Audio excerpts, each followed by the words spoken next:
साल 2002 में विदेश में पढ़ाई और फिर नौकरी करने के बाद कांग्रेस नेता राहुल गांधी हिंदुस्तान वापस आए थे। सबको मालूम था कि राहुल गांधी देर या सवेर राजनीति में आएंगे ही। तब उनकी मां सोनिया गांधी पूरी तरह से राजनीति में एक्टिव थी और सत्ता में वापसी के लिए पार्टी संघर्ष कर रही थी। 2002 में राहुल गांधी आए तो उन्होंने पॉलिटिक्स ज्वाइन नहीं की, लेकिन दोस्तों के साथ एक स्टार्टअप कंपनी खोली जिसका नाम बैकअप सर्विसेज लिमिटेड था और काम बिजनेस या उससे जुड़े मसलों पर सलाह देना था। 1.5-2 साल के बाद राहुल गांधी की राजनीति में एंट्री हो गई। साल था 2004 और लोकसभा सीट थी अमेठी। चुनावी सीजन में किस्सों के इस दौर में एक और नए किस्से के साथ मैं हाजिर हूं आपके साथ। आज आपको बताते हैं राहुल गांधी के पहले लोकसभा चुनाव की कहानी, जिसे अब 20 साल से ज्यादा हो गए हैं। 21 मार्च 2004 को अंबिका सोनी ने कांग्रेस मुख्यालय में एक प्रेस कॉन्फ्रेंस की और उम्मीदवारों का ऐलान किया। इसी लिस्ट में बताया गया कि राहुल गांधी अमेठी से चुनाव लड़ेंगे, जबकि सोनिया गांधी ने रायबरेली से चुनाव लड़ने का फैसला किया है। इसी के साथ सक्रिय राजनीति में गांधी नेहरू परिवार की 5वीं पीढ़ी की भी एंट्री हो गई। अमेठी से चुनाव लड़ना यह बताता है कि पार्टी राहुल गांधी को एक सॉफ्ट लॉन्चिंग पैड देना चाहती थी, क्योंकि ये एक तरह से गांधी परिवार की पारंपरिक सीट ही रही थी। 1999 में सोनिया गांधी यहां से सांसद बनी थी और फिर राहुल गांधी को यहां पर सांसद बनने के लिए भेजा गया।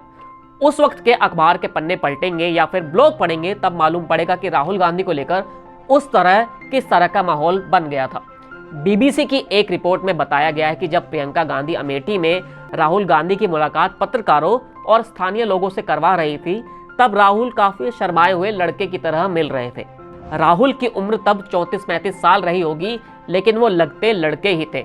और इसी छवि के साथ राहुल गांधी मैदान में उतरे। सफेद कुर्ता पायजामा पहने, एक बड़ा सा चश्मा लगाए हुए, लोगों से सिर्फ इतना ही कहा कि मैं यहाँ चुनाव जीतने नहीं, दिल जीतने आया हूँ। लोगों से मिलता हूँ तो पापा की याद आती है, क्योंकि मैं यहाँ पर पापा के साथ ही आया करता था। गांधी परिवार के किसी भी सदस्य के साथ हमेशा यही चीज रही है, क्योंकि उनके पास अपने किस्से हैं। लोगों का उस परिवार के प्रति एक सम्मान है और यही चीज उस वक्त भी जमीन पर काम कर रही थी।